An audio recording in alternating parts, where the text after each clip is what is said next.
quite exciting day for me personally.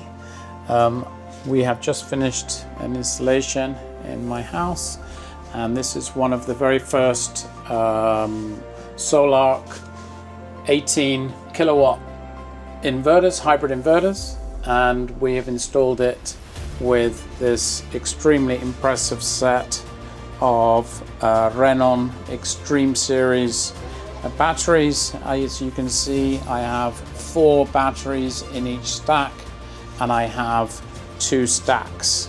So in total I have 8 batteries, just over 40 kilowatt hours of backup, and yeah, can basically be living 100% without CFE in my house.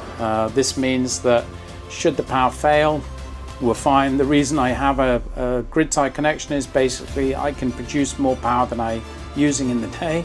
So I take advantage of the grid tie contract with CFE to export power to the grid, which then they credit me back for any use I have at night. But if the power went out, I'd be able to survive 100% 24/7 indefinitely without CFE. It's a lovely, lovely feeling. Grid independence. Highly recommend it. Like all the systems that we install, my system in my house also has monitoring, and I'm going to give you a quick look through what that monitoring looks like. The monitoring, incidentally, can be looked at on an app, on a phone. It can be an Android or an iPhone, and there's a desktop version as well. I'm going to show you the desktop version. Okay, so here we are looking at the desktop version, and here we can see the power flow. This is a very simple animation. This shows solar, excuse me, just getting over a cough, solar production. So I've got 9.9 kilowatts. My batteries are more or less full, 99%, so it's, 99, 100%, drawing 105 watts right now. My house load, which basically means all the consumption I have in my house right now, 5.1 kilowatts.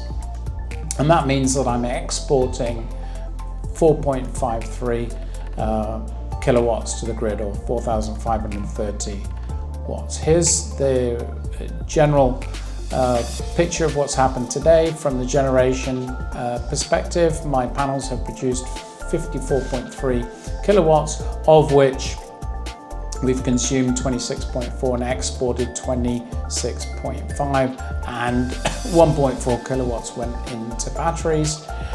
This is a graphic. These were some cloudy times, so we can turn different aspects of this animation graph on and off. So I can, if we just wanted to see what was going on with solar, this is the graph. We had some clouds here, which is when they went up and down. We can add in, for example, what's going on with the battery. This line is state of charge. The batteries have basically been 100% all day because I haven't had any outages.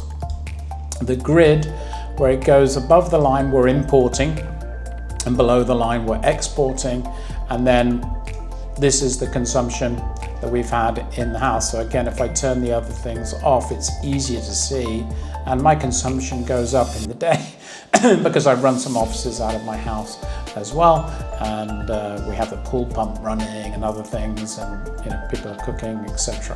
So that's an overview of the system, how the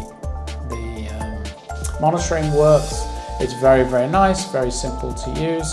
And if you have any questions about this or any other aspect of photovoltaic, solar, or backup, please let us know. We'll be more than pleased to help you. So one thing we have noticed is a lot of people are looking at our videos, but they're failing to subscribe. If you subscribe, you'll be able to see whenever we post more video content like this. And also another huge thing which helps is when you give us the thumbs up, that good old like button. It really helps with the metrics on YouTube, helps more people find our content. So if you could do that, really appreciate it. Thank you so much. As always, my name is Roger Sherman. We are EcoCentra, and we're happy to help you with your projects. Thank you so much for watching.